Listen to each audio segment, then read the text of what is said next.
Assalamualaikum warahmatullahi wabarakatuh. Perkenalkan, kami dari kelompok 5 akan menjelaskan mengenai materi sistem respirasi pada mamalia.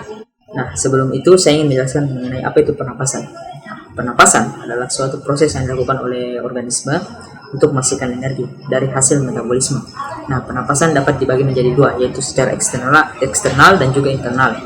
Di mana secara eksternal itu meliputi pengambilan oksigen dan juga karbon dan pengeluaran karbon dioksida dan uap air antara organisme dan juga lingkungannya. Sementara internal itu atau disebut sebagai respirasi seluler itu terjadi pada tingkatan sel, yaitu pada sitoplasma dan juga mitokondria. Nah, bisa dilihat di samping itu sistem respirasi pada mamalia dari rongga hidung, faring, laring, trakea, bronkus, paru-paru, alveolus dan sel-sel tubuh. Mungkin sekian dari saya. Pada materi selanjutnya dipersilakan. Perkenalkan, nama saya Nurmadinatul Munawwara dengan NIM H0411911089. Di sini saya akan menjelaskan mengenai alat respirasi pada manusia. Dapat dilihat pada gambar. Anatomi respirasi pada manusia itu dimulai dari rongga hidung menuju faring, laring, trakea, bronkus, dan paru-paru. Pada rongga hidung terdapat silia dan selaput lendir yang berfungsi untuk menyaring debu, mengatur suhu udara pernafasan, melekatkan kotoran pada rongga hidung, dan menyelidiki adanya bau di udara. Yang kedua ada faring. Faring atau rongga tengkak merupakan rongga pertigaan antara saluran pencernaan atau esofagus, saluran pernafasan atau batang tenggorok, dan saluran ke rongga hidung. Yang ketiga ada laring. Dalam laring terdapat selaput suara yang berfungsi untuk mengatur tinggi rendahnya nada suara. Selaput suara ini diatur oleh serabut-serabut otot. Sekian dari saya. Perkenalkan, nama saya Kasmite dengan NIM H0411911084. Di sini saya akan menjelaskan alat pernapasan manusia, yaitu trakea.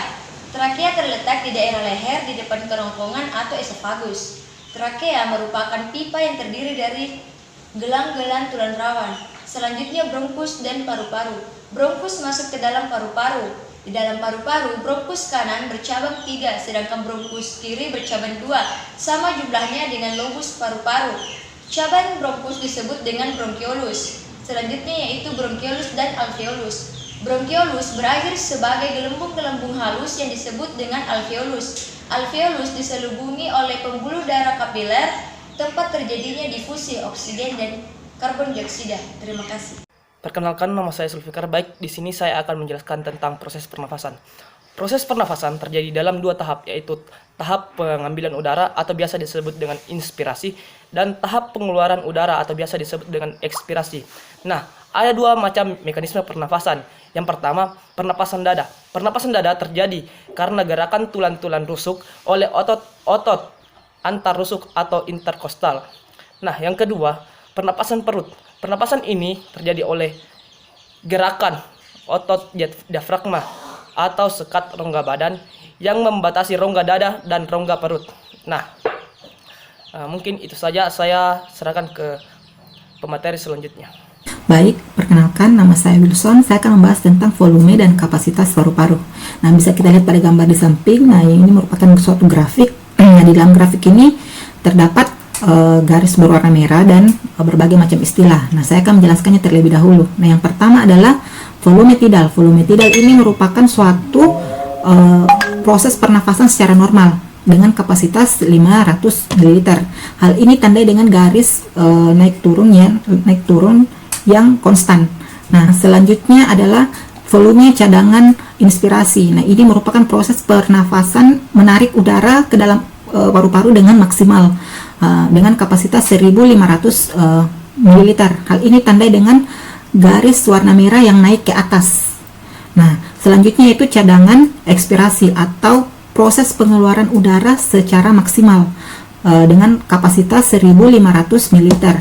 Hal ini tandai dengan garis garis warna merah yang turun ke bawah. Nah, selanjutnya ada residu volume. Nah, ini merupakan kapasitas atau total jumlah udara yang ada di dalam paru-paru. Nah, ini merupakan jumlah udara yang tidak akan bisa kita keluarkan. Nah, selanjutnya ada kapasitas vital. Nah, ini merupakan, bisa kita lihat pada gambar. Nah, ini merupakan gabungan dari pernafasan tidal, volume tidal, cadangan inspirasi dan cadangan ekspirasi. Nah, ini merupakan gabungan dari semuanya itu. Yang bisa kita lihat pada gambar itu dengan ditandai garis warna merah yang naik ke atas, kemudian turun, kemudian konstan. Nah, selanjutnya ada total kapasitas paru-paru pada paru-paru. Nah, ini tandai dengan jumlah semuanya dari residu volume residu sampai dengan kapasitas yang paling di atas. Nah, ini cuma total dari kapasitas paru-paru tersebut. Nah, mungkin itu yang bisa saya jelaskan. Terima kasih. Baik, perkenalkan, nama saya Zulfikar Lukman. Di sini saya akan menjelaskan mengenai mekanisme pertukaran oksigen dan karbon dioksida pada alveolus. Sebelumnya telah kita ketahui bahwa oksigen dan karbon dioksida itu tempat bertukarnya adalah alveolus, di mana dapat kita lihat pada slide yang ada di samping bahwa alveolus itu dikelilingi oleh banyak pembuluh kapiler, di mana pembuluh kapiler itu membawa sel darah merah.